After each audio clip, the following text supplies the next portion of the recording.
Question number 11 करेंगे। मैं फिर याद दिला देता हूँ कि हमें चैप्टर सिर्फ जनरल एंट्री से करना है। लेजर वाला क्वेश्चन सिलेबस से हटा दिया गया है। क्वेश्चन नंबर 11 पढ़ते हैं। 3 पार्टनर है, विराज, विशाल और रोमा।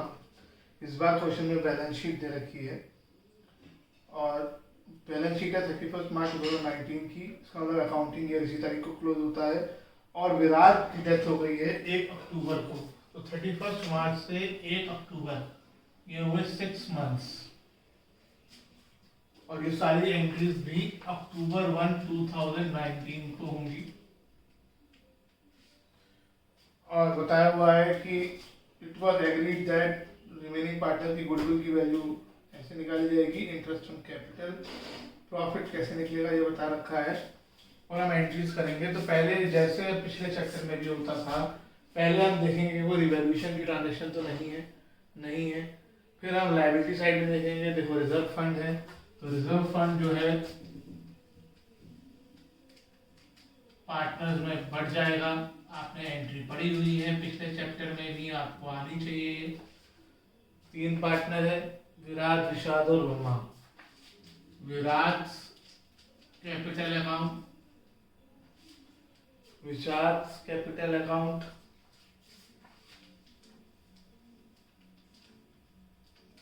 और रोमास कैपिटल अकाउंट। कितनी अमाउंट है? 60,000। क्या रेशो है? 5:3:2। तो 30,000, 18,000, 12,000 being reserve fund distributed. Asset side में कुछ नहीं है। फिर एक एक करके एडजस्टमेंट पढ़ते हैं। पहली एडजस्टमेंट कहती है गुडविल। तो गुडविल के लिए वर्किंग नोट्स में आओ। ओल्ड रेशो ऑफ विराट, विषाद एंड रोमा 5:3:2 है। कौन से पार्टनर की डेथ हुई है? विराट की। कोई न्यू रेशो नहीं दे रखी है, तो यही गेनिंग रेशो हो गई बचे हुए पार्टनर की। उसके बाद गुडविल इसमें नहीं दे रखी है, निकालनी है। 2.5 year purchase of the average profit for the last 3 year और एवरेज प्रॉफिट दे रखा है। तो पहले गुडविल निकाल लेते हैं। 2.5 परचेज यानी 5/2 इंटू एवरेज प्रॉफिट, और एवरेज प्रॉफिट है 1,50,000। लेकिन इससे तो पूरी फर्म का प्रॉफिट आएगा 3,75,000। और विराट की गुडविल निकाल दो। विराट का शेयर है 5/10 इंटू 3,75,000 यानी 1,87,500। अब गुडविल के लिए एंट्री करो। क्या थी गुडविल की entry?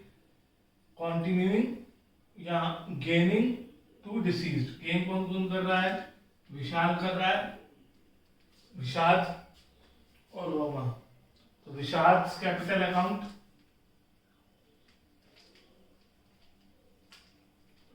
रोमास capital account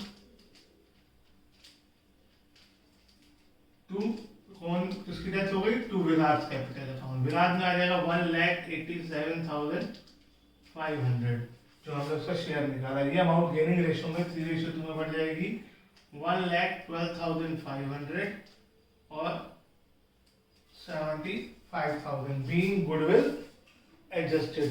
second point में कहा है कि इंटरेस्ट ऑन कैपिटल देना है। तो इंटरेस्ट ऑन कैपिटल की भी हमने एंट्री करी है। लेकिन इंटरेस्ट ऑन कैपिटल सभी पार्टनर को नहीं मिलेगा, सिर्फ उसी पार्टनर को मिलेगा जिसकी डेथ हुई है। To Viraj capital account. अब अमाउंट निकालेंगे इसकी वर्किंग नोट्स में। Interest on capital equals to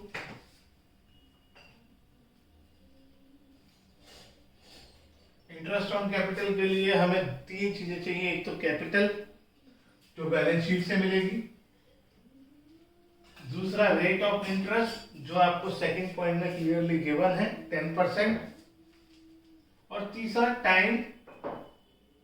जल्दबाजी में बच्चे जो हैं इंटरेस्ट ऑन कैपिटल में शेयर लगा देते हैं। शेयर से कोई मतलब नहीं है।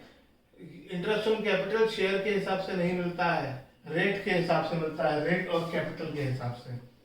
इसे सॉल्व करो।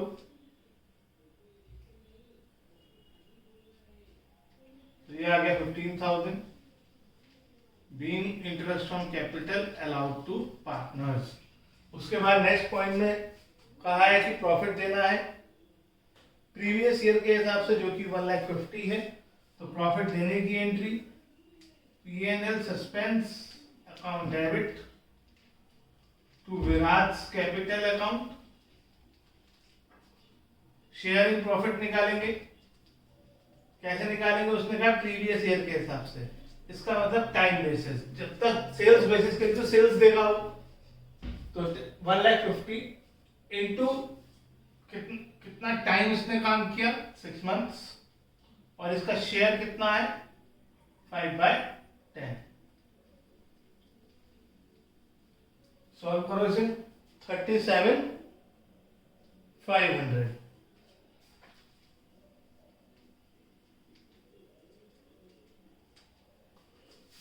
Being share of disease partner केवल। क्या एंट्रीज खत्म हो गई, क्योंकि ये तो लास्ट एडजस्टमेंट थी। आपको याद दिला देता हूँ फिर से, यहाँ पर हमें डिसीज पार्टनर का अकाउंट क्लोज भी करना है। तो विनोद का कैपिटल अकाउंट डेबिट हो जाएगा और सारी अमाउंट ट्रांसफर हो जाएगी विनोद एग्जीक्यूटर लोन अकाउंट में। अमाउंट कैसे निकाली जाएगी? अमाउंट निकालने के लिए सबसे पहले बैलेंस शीट में भी कैपिटल लिखनी है, मैं यहाँ कर दे रहा हूँ, आप वर्किंग नोट्स में करेंगे।